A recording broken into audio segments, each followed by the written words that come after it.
Hi, Phil. Rob, thanks very much for making time to speak with us here at Securities Finance Times. Obviously, lots of big projects on the way and one we're especially keen to talk about.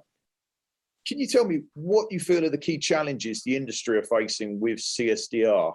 Yes, hi Justin. Well, I think the first big challenge is actually understanding what the settlement discipline regime will bring.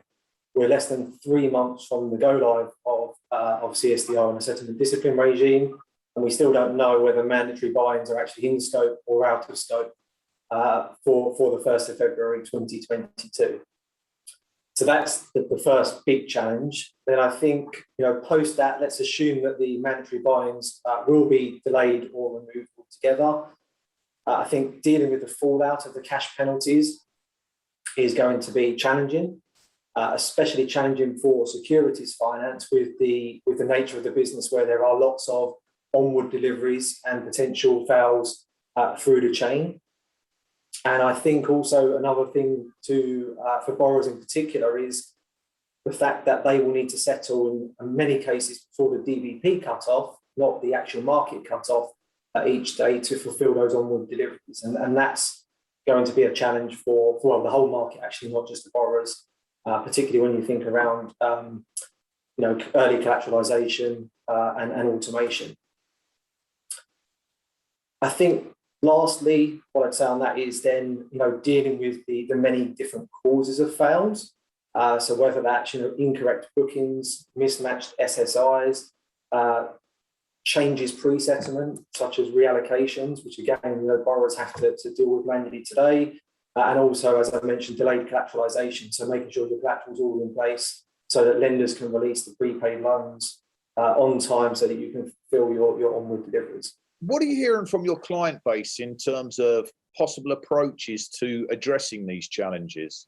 In many ways, prevention is the best cure, frankly. So having visibility, improving operational processes, identifying where the fines are going to come about and really trying to root cause analysis those and resolve them. So I think that's primarily, and I think that's right. I think rather than kind of deal with the after effect, much better if we try and deal with the causal elements. I definitely think is the right approach overall, but inevitably there will be fails inevitably. So therefore, when fails have come up or are likely to occur, I think clients are considering partial settlements to enforce settlement, last minute borrows or loans to cover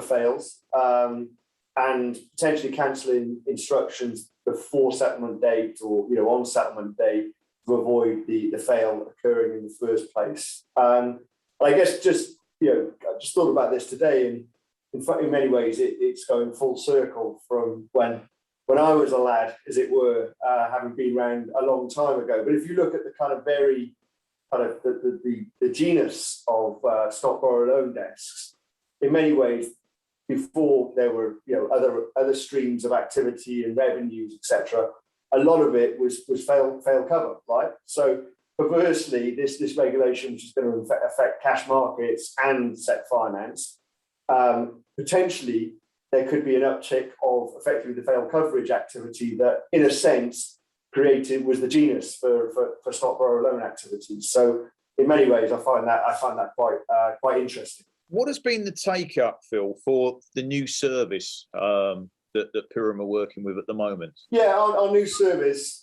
which is our first phase, is called Trade Risk Manager, which is part of our front office services product development or product suite.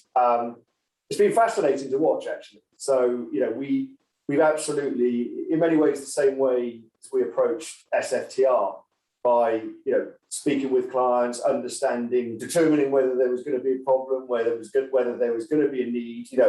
In a sense, our job as a service provider is to solve problems, right? So, frankly, if there's not a problem, then we probably shouldn't build it, right? But I think over the last year, especially once kind of SFTR was delivered and bedded down, which it has been, I think then, people's focus turned to kind of the upcoming CSDR. And the approach we took was ongoing client engagement and conversations, like we do in all of our new product development.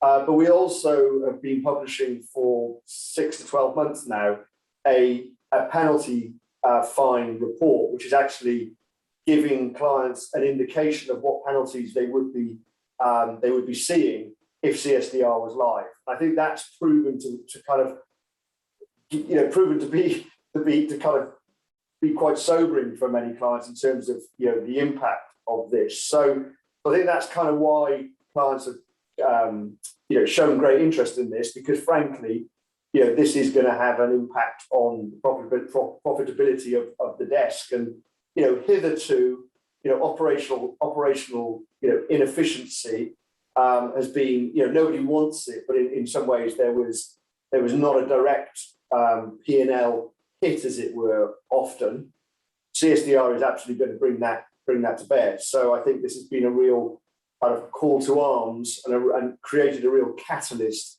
for our clients to adopt. And that's the reason why we've developed the product over the last 6 months in combination with our clients. I'm glad to say we've got 21 clients that are going to go live when we launch in the next 4 weeks.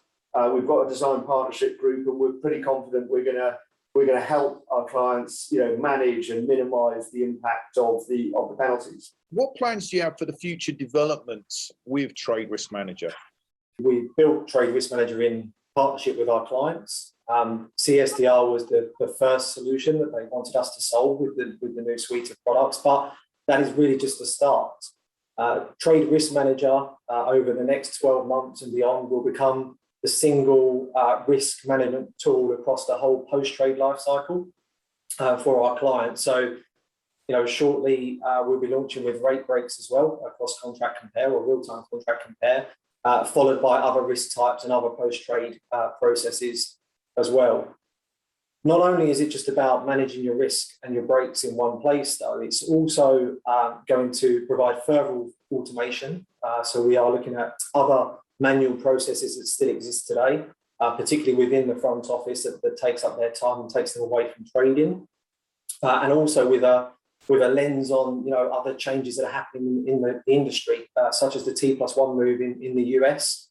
That's going to require a lot more automation, a lot more real-time data and real-time processing, and that's something that our services are well positioned to do.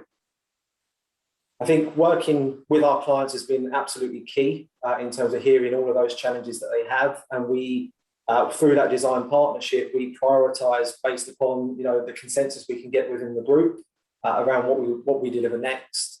And like I say, there are many more things that we will be delivering throughout 2022 and beyond.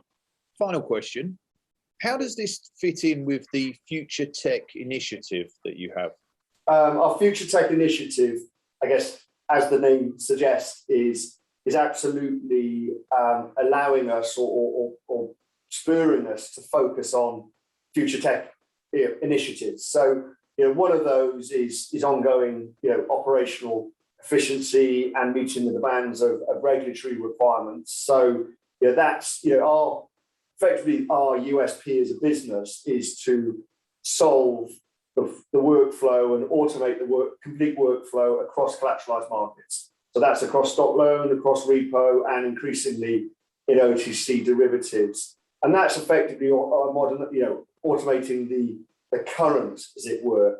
Now, we're clearly aware, being a technology firm, that CDM, DLT, move to cloud, amongst other things, are areas that increasingly are interested in the market, and we're looking to utilize that new technology to solve some legacy tech issues. So look, we're in an incredibly privileged position to have over 100 clients who come to us with their problems, and hopefully over the last 20 years we've shown that we can be relied upon and trusted to solve those solutions. So the FutureTech initiative is basically there to ensure that we maintain that kind of position at the forefront, at the apex of developing solutions, and not only for the current, but the future, be that the change in ecosystem or the adoption of new tech. So it absolutely sits at the heart of it,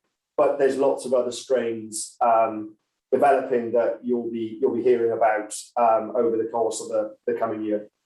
Excellent, fantastic. Phil, Rob, thank you very much for taking time out to speak with us at Securities Finance Times, and look forward to catching up in the future.